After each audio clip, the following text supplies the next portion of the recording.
Scrapers, chisels, grinders, chemicals that burn your skin. If you've ever had to remove years of anti-fouling paint, you know just what I'm talking about. There has to be a better way. Hi everybody, I'm Tim Cole, publisher of Practical Sailor magazine, the independent, ad-free publication that has been testing and reporting on boats and sailing gear for more than 40 years.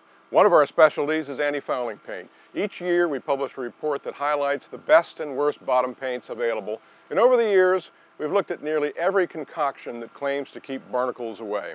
We've also tested various methods of removing bottom paint.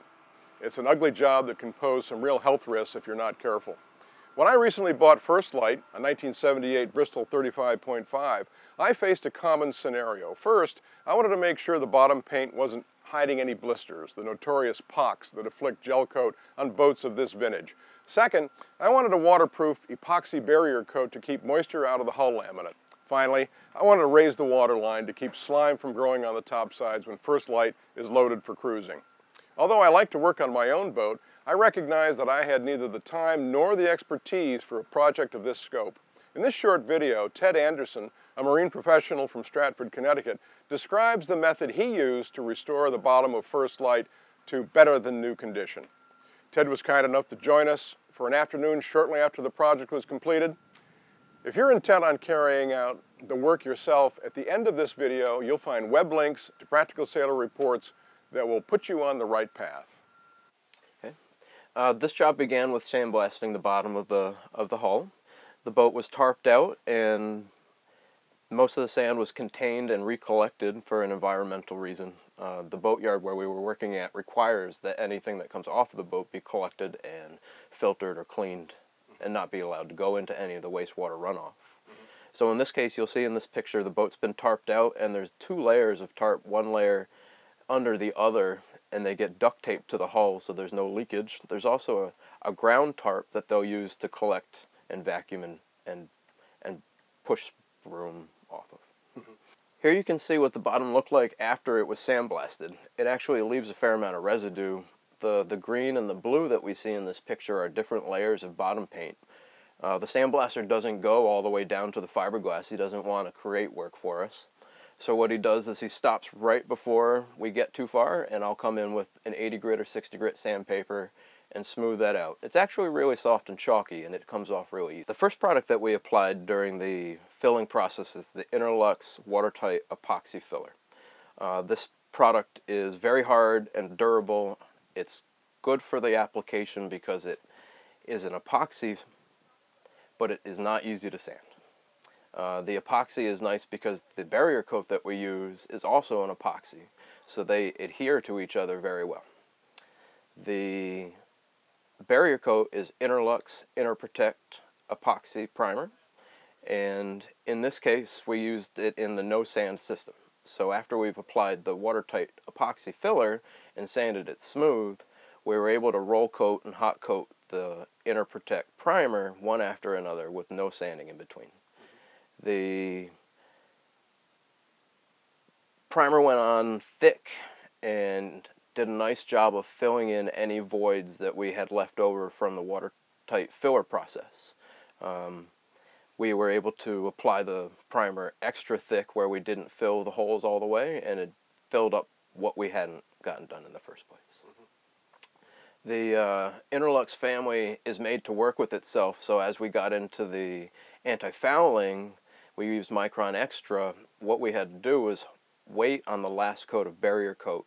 The barrier coat is open to itself almost indefinitely, but only open to anti-fouling for 12 hours.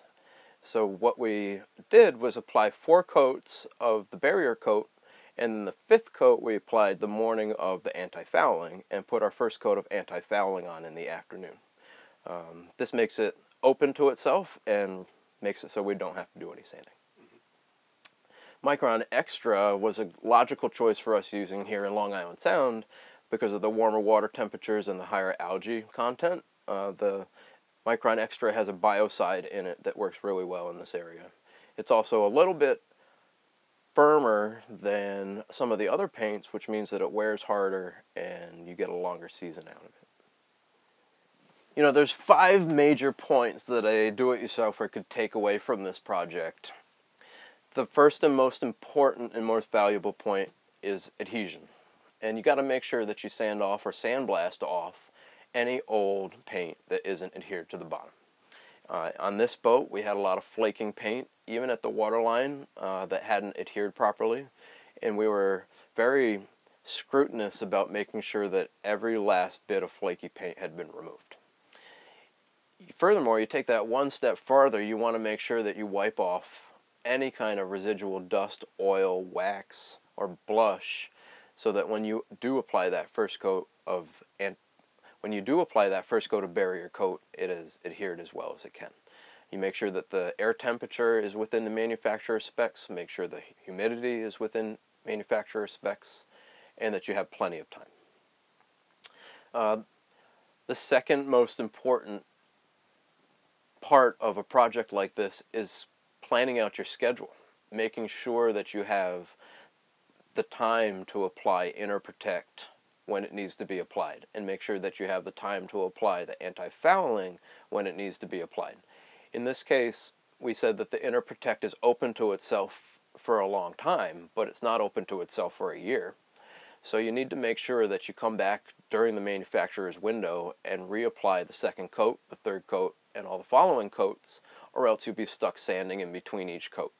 And that's going to drastically lengthen the amount of time that this project takes. A third very valuable point is to take your time and hire somebody to come in and sandblast the bottom of the boat. Sandblasting the bottom of the boat makes quick work of removing any residual buildup and anti-fouling and barrier coat that would take a lot of time to remove by hand. Point number 4 to take away from a project like this is to pick a product that you know how to use, a product that is well liked by the boatyards where you work. That means that it's probably been tried and tested and proven to work in your area.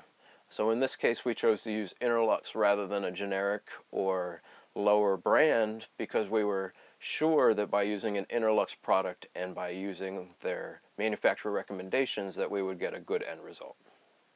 I think the fifth most important situation here that we have to pay attention to is the anti-fouling to Inner Protect coat.